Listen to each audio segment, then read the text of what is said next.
I'm a foodie. I love food, and I don't think I'll ever, not look forward to my meals. And the important thing is to know that that doesn't change. When you switch to this lifestyle, it actually gets better. I enjoy my food now way more than I used to because I'm actually conscious of so many different factors that I wasn't aware of. I was just like, oh, food is fuel, and it's going to keep my body going, but not understanding so many complexities to it. So when I look at my food now, I see the earth, I see love, I see compassion, I see just the bright colors. It brings me to the present moment where I can actually fully enjoy that meal.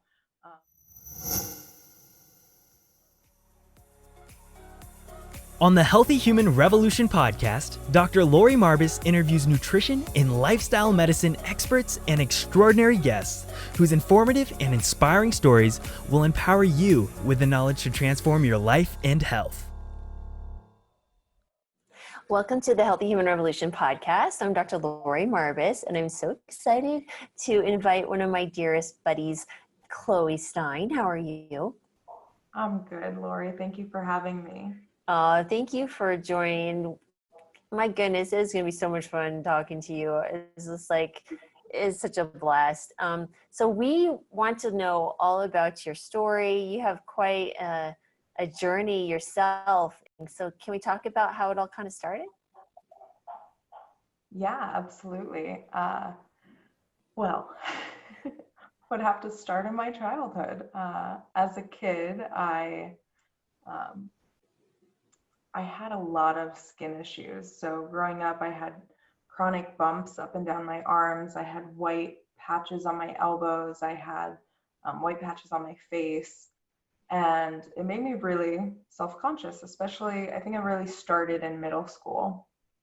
And I went to see doctors, I went to see dermatologists, and nobody really could figure out why this was happening.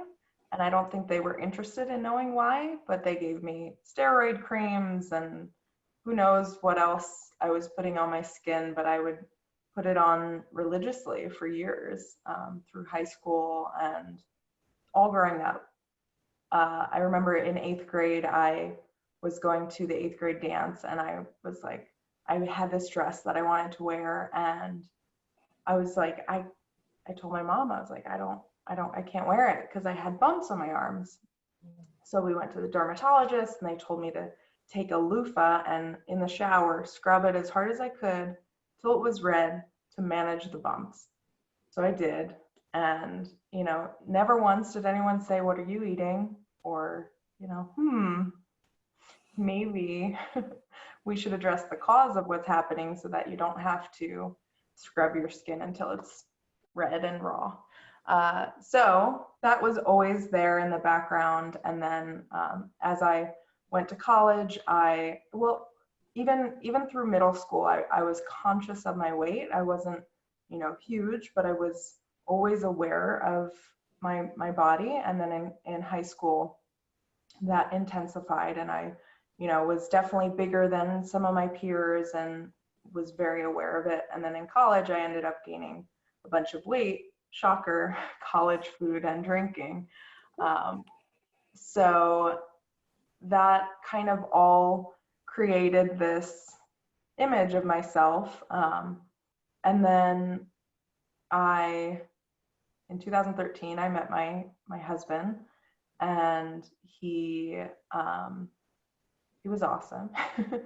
3 weeks after I met him, I left to go teach English in Spain. And while I was gone, he, thank goodness, watched a couple food documentaries. So when I came back, he was so excited to share them with me. And I was just absolutely shocked. I was like, what is in our food? Why didn't anyone tell me? And I grew up in a relatively healthy household, much healthier than most Americans. My mom was a fitness instructor. We always had vegetables. We always had salad, but we also had, meat and dairy, usually grilled chicken or, what we think, what what society thinks of as healthy. Hmm. It wasn't working for me.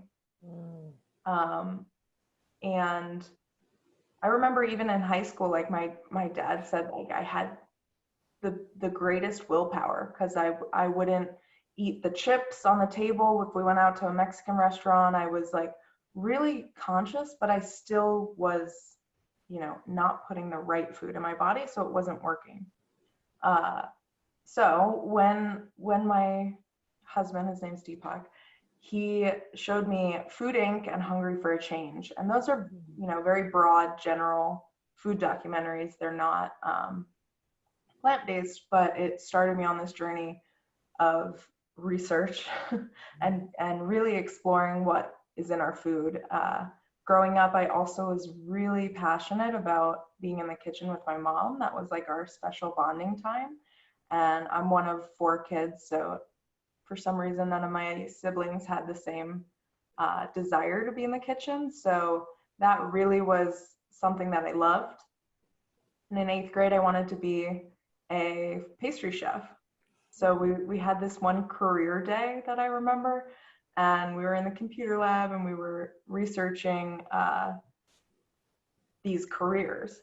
And I found out that pastry chefs make, on average, not that much money, have terrible hours, and work, the worst hours. So I abandoned that, which thank goodness I did, because if I had gone down that path, I probably never would have found this lifestyle or would have been resistant to it. So fast forward, I am in graduate school. I'm doing all this research with Deepak. We're getting rid of processed foods. We're getting rid of, non-organic meats, which is so silly to me now, but that's what we were doing. And we were eating a lot less animal products, to the point where after a couple months, I was eating pretty much plant-based without really knowing it. And then there were these tiny moments where I was like, I think I have to give up chicken.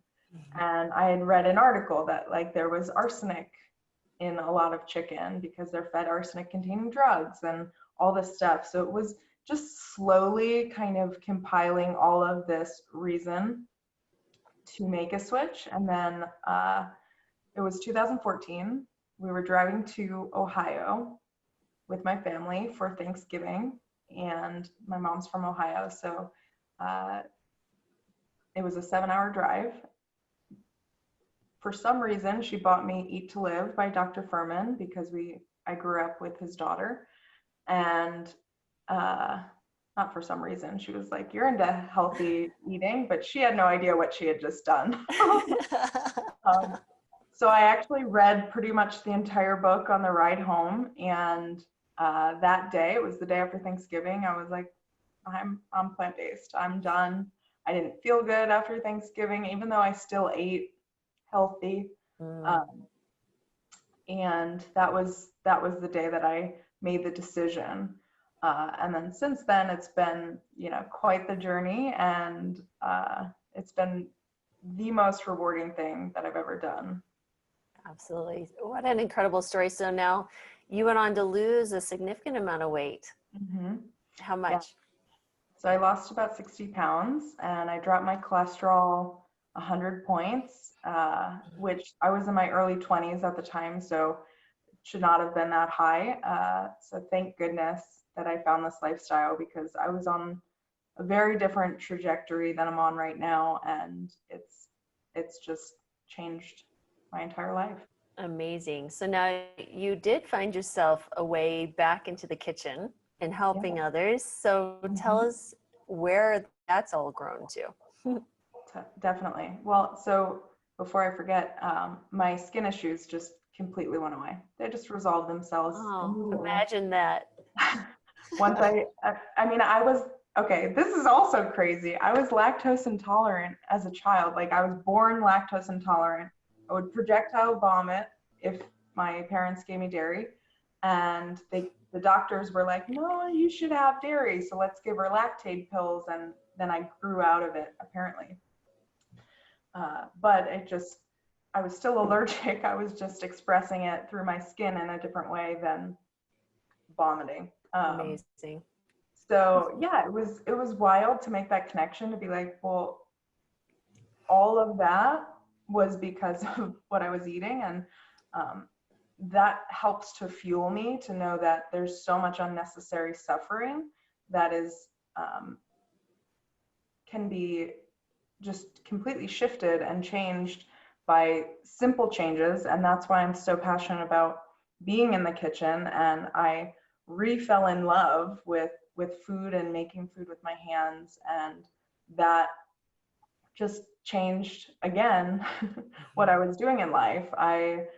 While I was in grad school, I was getting my master's in nonprofit management, because I've always known that I want to be of service, and I'm here to help people. And when this lifestyle changed everything for me, I was like, obviously this is how I'm going to help people, and how I'm going to help, change the world, society, the climate, my health, other people's health, compassion for all living beings. And it just became super obvious to me.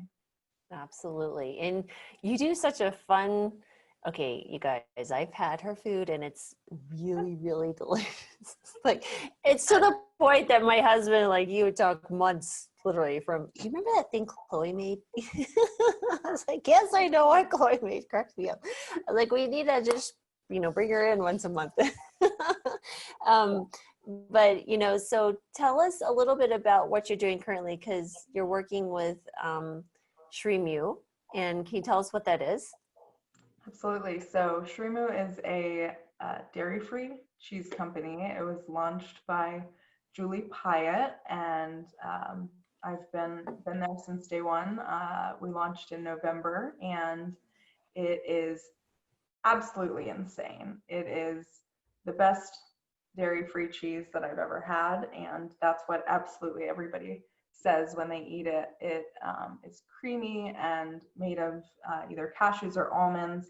There's a little bit of coconut oil in it, but other than that, it's all whole food plant-based, where a lot of the cheeses in the grocery store have tons of fillers or, gums and potato starch. And, the first ingredient is coconut oil, which, or I think I saw one that was like Parmesan, and it was water, coconut oil, a starch, and then natural flavors and salt. And I was like, and that was a Parmesan. I was like, wait, what?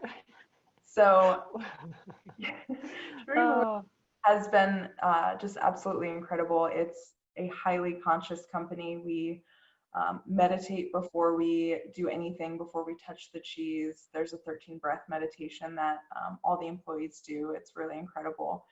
Julie's vision for the company and for the world itself is just super inspiring.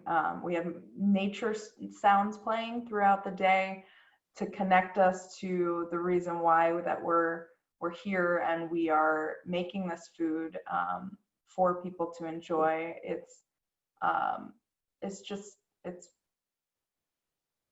an incredible company. And just for those who aren't familiar, Julie Pyatt, that's Ritual's wife.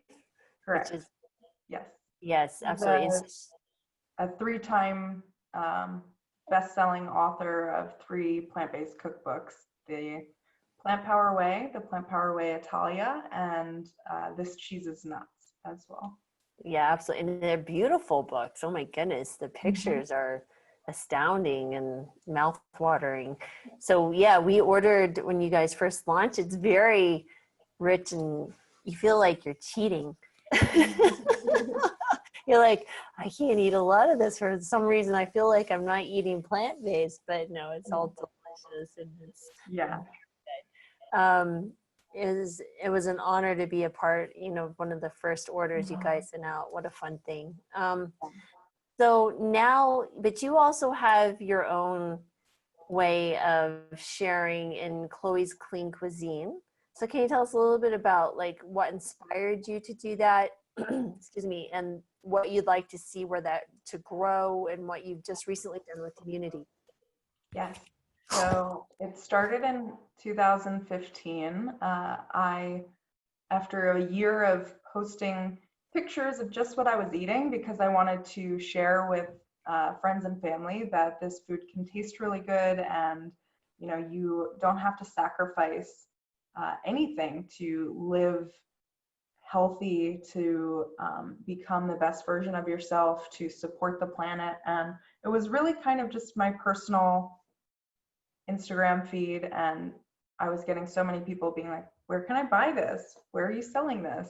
Can you help me? So I started Chloe's Clean Cuisine, and at first I was selling grab and go food at a local gym, and it was energy balls and zoodles with an Alfredo cashew sauce, and these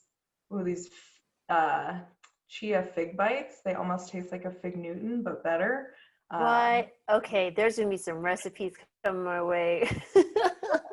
Definitely. So that is kind of where it started and where the ideas kind of really took hold. And from there, I realized that I wanted to focus my efforts on really helping people, not just creating a few meals or food for people to take. I wanted to actually get in there and help people transform their lives. So after I was doing that, then I started a meal delivery service with some education, some cooking classes and stuff. But at that point, I still wasn't making the impact that I wanted to. I was helping, this group of people, and I was loving it and so excited, but I have bigger visions for the world. So I moved a lot of my stuff online, and I have recipes, I have a couple ebooks, I have a virtual immune boosting course that I launched last month, and that was super fun. It's rolling admission, so everybody is welcome to join. I just saw so many people posting about how afraid they were of COVID-19, and I'm a very cautious person. I'm very aware as well, and practical, but also I'm not afraid. So I'm doing everything that I'm supposed to be doing. I'm isolating, I'm social distancing, washing my hands all the time. I wear gloves and masks to the grocery store. I'm not going out anywhere, but I'm also if I got coronavirus or was exposed to it, I'm really trusting my body that everything that I'm doing for it, and the foods that boost immune function and optimize immune function are going to take care of me. And I know I'm in a lower age group than some people, but being able to share that knowledge was really important, and to say, hey guys, mushrooms protect against respiratory infections, and matcha has antiviral properties, and all these foods when you eat together, and you avoid the foods that are going to suppress immune function and habits. So food is such a big component for me, and it should be for everybody, but it's also not the only one. So how our mental state is, our emotional health, our stress levels, our sleep hygiene, all of these things combined, and avoiding certain habits, and smoking and processed meats and dairy, and very, very limiting alcohol, if not eliminating it. All of the things, when put together, just create such incredible health. And it's a pay what you can course. I believe that absolutely everybody should have access to this, regardless of financial situation, especially during a pandemic. And if anything that I can do to help, I'm here for that as well. That's fantastic. So definitely, I'll put a link in below, guys, and please check it out. It's you won't be disappointed. Chloe, when she was sharing pictures on social media about the different things she's making, I was like, oh, can I have the recipe? I think I pinged you 2 or 3 times.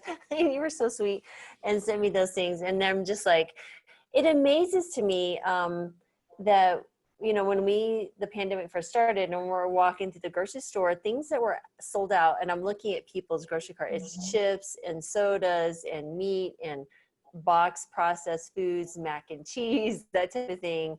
And, here we are pushing our produce, which is the majority of everything we buy, canned beans, some other things. And, it's just remarkable to me that people don't think about that. But there's some really interesting things happening now, right? You see the meat packing workers who have been very ill, and now there's a decreased meat, and beans are disappearing. Like, you can't buy tofu here. I don't know what non-vegan is eating all the tofu in Colorado, but, which is fine. But it's a really interesting opportunity, even though COVID-19 is very frightening for many people, and it is serious. We're having economic repercussions. But what an opportunity to reflect on really what is our food system currently. And has anyone reached out to you, or do you have any favorite stories of people that you've helped and seen this transformation of health? And just, what is your experience with that?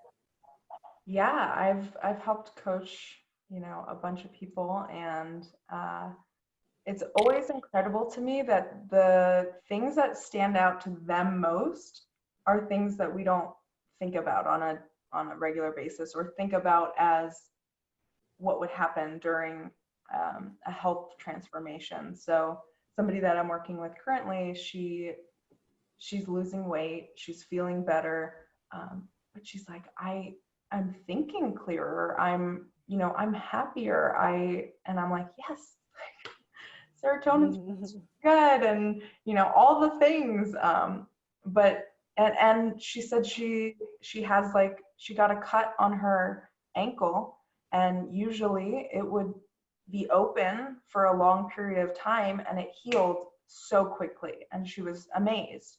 I was like, I didn't even think about our healing of wounds, and all the things. So it's really interesting to see the wins that are unexpected. I think that's what I love the most, because yes, we know that this lifestyle is going to help us reach our ideal weight. It's going to help us reverse or prevent chronic disease. It's going to, we don't have enough time to say how many things it's going to do. But the wins that are really small are really where I think the magic happens, and I think where the reinforcement comes in, and our motivations change. So for me in the beginning, I wanted to live this way because I wanted to be healthy. So in the past, I had always tried diets because I wanted to lose weight. And that is not sustainable. It's not a deep enough reason usually, because we try a diet and then we go back to eating after we've, restricted so much, and then we go back to eating the foods after we've lost the weight or whatever. And it's not a long-term thing, but this lifestyle is long-term. So when I shifted from weight loss to health, everything changed. I felt completely liberated. It was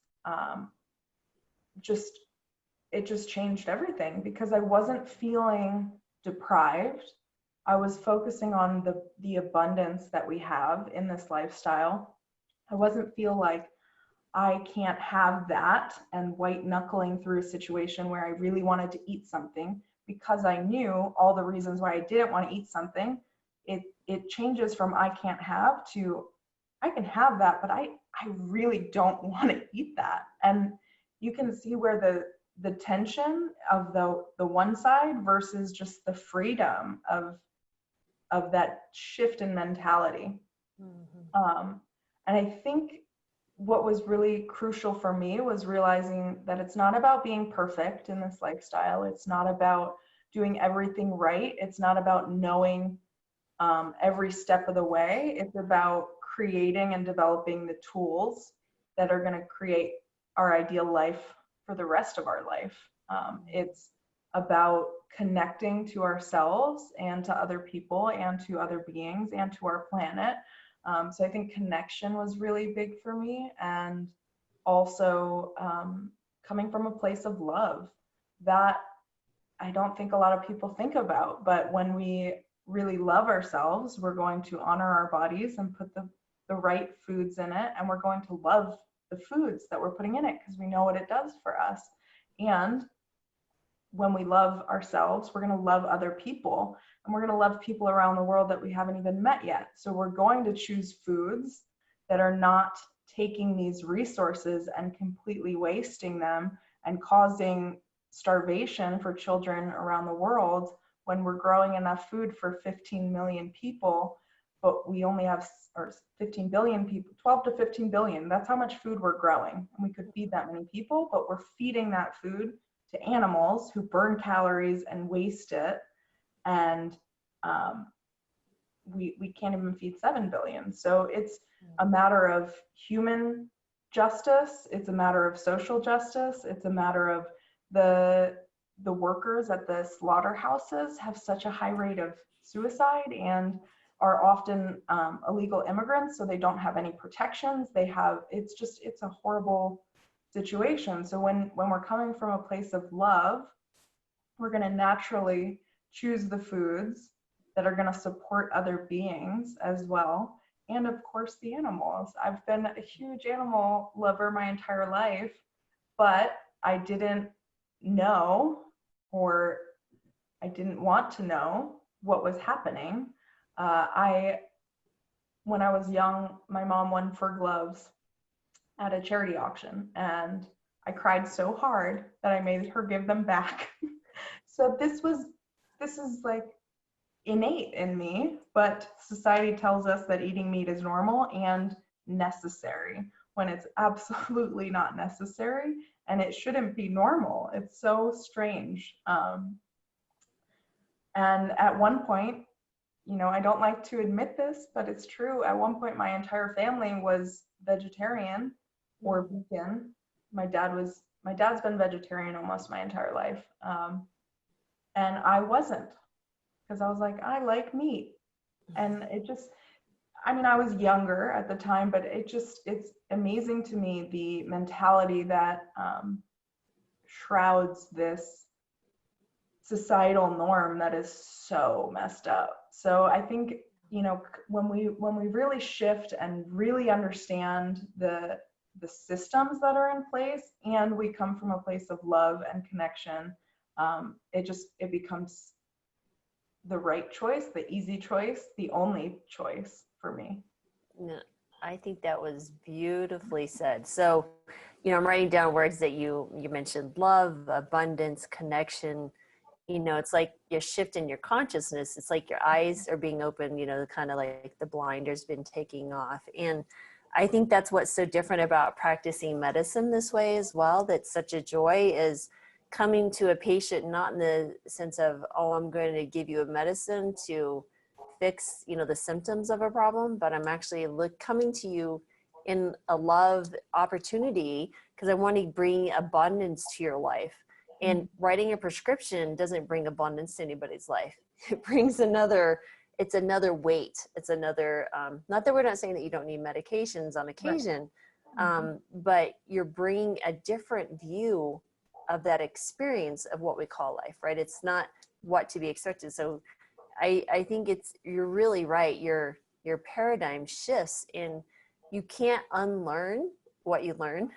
So, thinking of it, you said that was innate in you. So my daughter, who's 26, when she was 2, we went to a grocery store, and she saw the lobsters in the aquarium, because they sell them live in the grocery stores. We were in Virginia at the time. I was stationed there.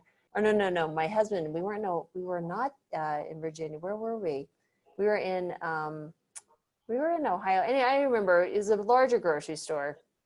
And because we're walking through, and she's like, Mommy, she's almost 3. She's like, lobsters. And she's like, yeah. And she was pretty, intelligent speaking with that age. Like, she could understand things. She goes, why are there lobsters? She couldn't quite understand why there's live animals in a grocery store. I was like, because that's where people eat them. And she's like, she really freaked out, and she did not want anything to do with that. And she was so upset. And even at this young, tender age, she got it. Like you said, you look back on these moments in your life where there were doors open briefly, that all you had to do was be open enough to walk through them, or curious enough to investigate. And I was just like, I just shook it off, because like, well, of course there's grocery store alive. It just really, I never connected how her response was to that. And maybe it's like, well, maybe I should investigate why would a 2-year-old have an issue with that? Like, what is that innately, that feeling? It's really interesting. Yeah. Absolutely. There's a video, I think it's called Speciesism, that if people are interested in, it's just all about like why we think this is normal, and how society and big interests, the animal lobby, that big agriculture has really created this idea that is not aligned with who we really are as a society. If I was in a native culture, and this was thousands of years ago or hundreds, and there weren't grocery stores, and I had to eat animals in the winter to survive, I'd probably do that. But we're not in that situation, and we have so many choices, and our choices are healthier when we choose not to eat those things. So absolutely, yeah. You're exactly right. I mean, that's exactly right. So tell us now, okay, we got your story. It's incredible. You're a loving, sharing person. But now let's talk about what people really want to know about, is the food. So tell us, because I need to make something tonight that I'm sure that you're going to inspire me to. What y'all just don't understand. I mean, you will though. You will understand once you see your website and these pictures and taste some food. Oh my gosh. Oh, but as far as like, can you give us an idea maybe for breakfast or a lunch or dinner? Like, what are your favorite things that you've seen people really enjoy? Some maybe tips for shopping or in the kitchen. Like, what do you like to, or see that people really respond to or need help with? Yeah, the good stuff. So I'm a foodie. I love food, and I don't think I'll ever, not look forward to my meals. And the important thing is to know that that doesn't change. When you switch to this lifestyle, it actually gets better. I enjoy my food now way more than I used to, because I'm actually conscious of so many different factors that I wasn't aware of. I was just like, oh, food is fuel, and it's going to keep my body going, but not understanding so many complexities to it. So when I look at my food now, I see the earth, I see love, I see compassion, I see just the bright colors. It brings me to the present moment where I can actually fully enjoy that meal. So things that I really love to cook. Well, my husband eats very similar things every day. So I like to eat a variety of things and experiment and try new things all the time. He likes to eat a lot of tacos. So we make a lot of tacos in the house. We make shreemu quesadillas with shreemu cheese. We make one of his favorite things is a Mexican lasagna, which is really great. I mean, I make an amazing plant-based lasagna. I make a smoky walnut lentil crumble that really resembles it gives you that same satisfaction that a meat lasagna would give you. So if you're making a regular lasagna, I use marinara sauce. I have an easy marinara sauce that you just make in a blender and then simmer it. That's on my website. I have, and then I would make a tofu ricotta cheese with lots of herbs and lemon and maybe a little bit of cashew sauce in there to kind of make it really creamy. And then you would have, I use either lentil noodles I think the Explore brand has lentil pasta noodles. You can use whole wheat noodles. You can use zucchini or shredded carrots and other vegetables as the lasagna layers, and you just layer it. You can throw in some basil, some pesto, like so many incredible flavors. Roasted garlic, throw in there. Saute up some onions and have those in the layer. Like there's so many things. I don't think I make anything the same usually.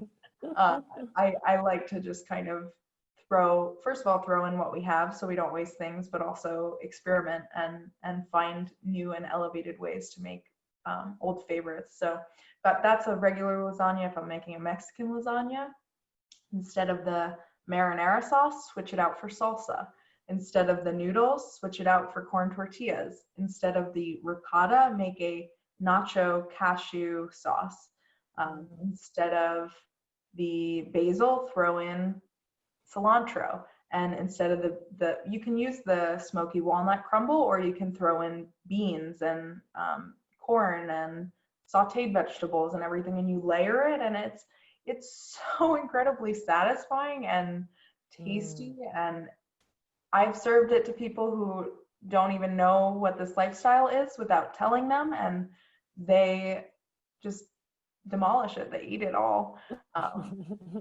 Those are some classics. We make hot dogs out of marinated carrots. We make a smoky guacamole black bean burger. Deepak really likes that one. Yeah, we've talked about Deepak and his appetite, and it's tremendous what that man will eat. Absolutely. He's really good though. He eats he has like a smoothie in the morning and then has like one giant meal at night, which He's doing one meal a day. Pretty much. Yeah. Wow. Smoothie and sometimes he takes fruit to work. But that's how he's just he doesn't like to make his own food. So he just waits for me to make dinner, I guess. How did he land you? That is such a lucky combo for him. Yeah. I was recently watching Amy Schumer, one of her stand-ups. It was so funny. She was like, I married a chef because I'm a genius. So I talk that all the time. So he should just be wearing a shirt that says, I married a chef, I'm a genius. That's awesome. Oh my goodness. So I've been doing intermittent fasting, but all those things that you're talking about, I was like, oh. Yeah. So I eat a little bit differently than him. I'll have a lot more salads. I make a kale Caesar salad a lot. I recently started making like a Greek salad with a tahini vinaigrette. What else? Smoothies are really big. Right now, we just got the first watermelon of the season, and I'm so excited. I can't wait for mangoes to come out. So much fruit. We do a lot of like fruit bowls and mason jars if we're going to somebody's house, which we're not doing right now. But in other situations, like we would always bring food with us, and that way or we'd eat before if we were going somewhere, and that way you're not worried. For me, it was, what if I'm hungry? And it's like, well, I could bring 15 clementines in my purse, which I do, and I was super happy. So I think it depends. My eating styles kind of shift depending on different situations and time of year. But right now I'm really looking forward to the watermelon that's in my fridge. Watermelon is a heavenly food. I'll just say that. I agree 100%. I remember as a child, watermelon grew very well in New Mexico, and it's just like you're just sitting there going, it was the best few months of the whole year for me. It's like, there's a watermelon. It's fantastic. And it's something we could grow in cantaloupe. Oh my goodness gracious. Yeah. So delicious from your home garden.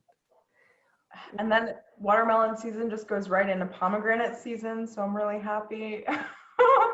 Exactly. And pomegranate's so good. Also talking about immune optimization and all those, so many good things. Totally. So what about so people who are short on time, because you're talking about all these amazing things. How does this take a lot of time to eat these amazing and delicious foods? It really doesn't have to. So if I was making a lasagna, I would make way more than what I would eat. So it might take, 45 minutes to make, but I'm either freezing some of it or eating it throughout the week, putting it on a bed of greens and kind of making a warm salad with it, kind of repurposing it, or making way more of the walnut crumble, putting it in tacos, putting it in all the things that would have that in it. So kind of taking certain things, making extra has been really helpful for me. And then also just, you can eat really simply. You can make 2 or 3 dressings for the week, have salads every day, or you don't have to do that. You can have more variety if you want. You can do oatmeal or smoothie or fruit for breakfast. You can do, collard wraps, which are so easy. You make a hummus and layer in a ton of different veggies and herbs and make it really bright and fresh. You could have a dipping sauce with it. There's a lot of meals that I make that I just throw things in a bowl. So I'll add, a bunch of black beans and corn and tomatoes and onion and avocado and lime and what else do I put in there? A couple other things, and have like this giant, incredible, fresh black bean salsa that I can eat straight. I can put it onto a salad. I can put it into tacos or fajitas. I can, we eat a lot of Mexican food. But it's about finding things that, first of all, you love, or used to love. So there are a lot of recipes that my mom used to make that her mom has passed down to her. We used to eat a lot of beef stroganoff growing up, and I have made probably just as good, if not better, mushroom stroganoff. And she used to make chicken paprika or chicken paprikash, not paprika, there's paprika in there. And now I make jackfruit paprikash. And it's like finding those recipes that you used to love or grew up on, and just nutrifying them and finding like really small, easy switches that you can make to take out the harmful things and replace them with things that are actually full of antioxidants, full of phytochemicals, full of things that are going to promote health versus reduce your health. So those substitutions can be, cream sauces and dairy and mayo and sour cream and all the things that are in just so many recipes, or it can be meat substitutes. So I make a pretty simple tofu meatball. You crumble it up. I think you've had those. Yes. Yes. And there was lasagna frozen in my freezer for a week. Yeah. There's just so many things you can do with plants, and it still amazes me that there's so much variety, and you don't have to give up the foods that you love. You can make them even better. And I think that's something that Tesla was really, really good at. He didn't just make an electric car. He made an electric car that was better than any other car on the road, so that people are like, well, that's an upgrade. That's what I want. And that's what I want to do with this lifestyle. I want to make it so incredible and obvious to eat this way that it's just the elevated option. I love that, because you mentioned, you said the word Nutrify. I was like, that is fat. Is that a Chloeism, or is it a? I love that. I say Nutrify or Nutra Upgrade a lot. Yeah. You're gonna Nutrify your food. Okay, I'm gonna have to steal that. And then, you're just talking about bringing in these substitutions of things and using what you have, reusing what you're doing with the leftovers. I don't think people even think about that. They're like, you repurpose a leftover. It doesn't seem like a leftover. It just seems like, oh, it's just a whole new meal. So like you said, so we had made some pizzas, and what I do is I like to, I made my own like pizza sauce and marinara, just a little thicker. And then chopped up all the vegetables and mushrooms and everything. And then I had extra because we didn't use all of it on the pizzas. And today, like you said, I literally threw a little bit of those raw vegetables in a pan, added some beans and warmed that up and threw it in a burrito, and that was lunch. And so literally it took me 5 minutes. That was it. There are so many things that I put together that I am still shocked at. It's like I will heat up a corn tortilla, throw in a bunch of hummus with like roasted garlic and stuff, and put in a giant handful of arugula and just eat that. It sounds really weird, but it's amazing. It really is super satisfying and will take 2 minutes. That is incredible. Oh, yeah. That sounds good. I've got corn tortillas. I can make some hummus. So I just so enjoy talking to you because I just get all these ideas and it's just a matter of execution. So if you haven't figured out, I'm a huge fan, Chloe. Thank you. I'm a huge fan of you. This is amazing. So the beauty of Chloe is, one, the outer and inner beauty that you have, but just how you create food that's full of love and want to share that with people. And it's just, you can just see that you radiate joy in bringing health to people. And so that's the beauty of Chloe. And so was there anything you'd like to, say at the end of this amazing interview that you'd like to reach to the hearts of those who are listening? I think something important is being curious.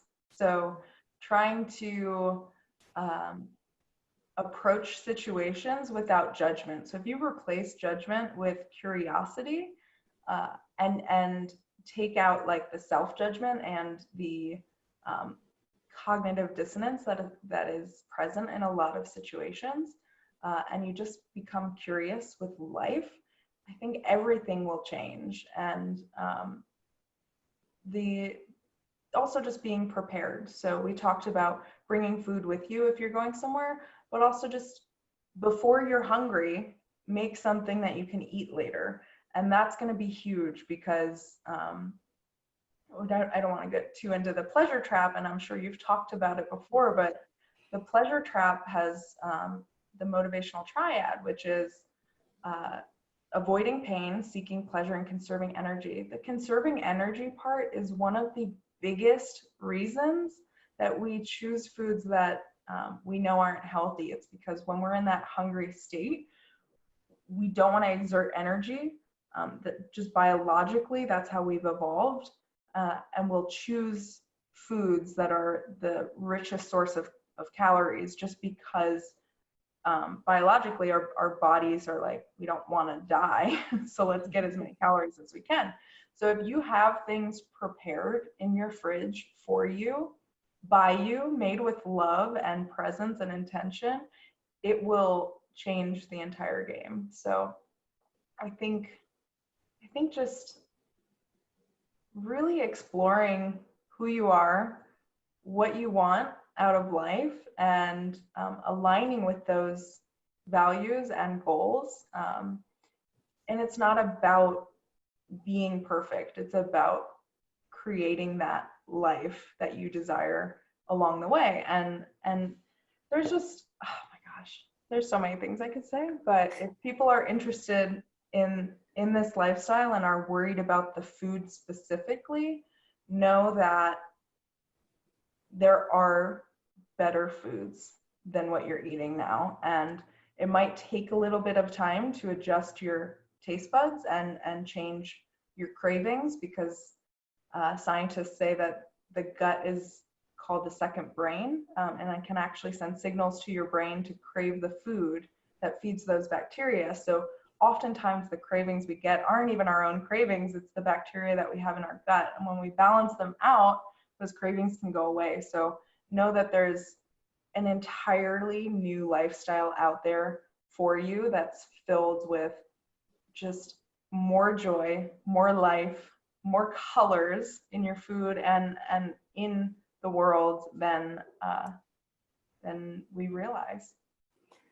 I can't say it better than you did, but the curiosity I consider a superpower, because literally when you come into it with the curiosity, you become mindful of everything. And that's where I don't think people understand. People switch their diet to get healthy, but then they see, like you mentioning, your whole life changes. Like it's like an awakening of your spirit, and you're connected to everything that's around you. And couldn't have said it better, but absolutely beautiful. So thank you, Chloe, for this great Absolutely. interview.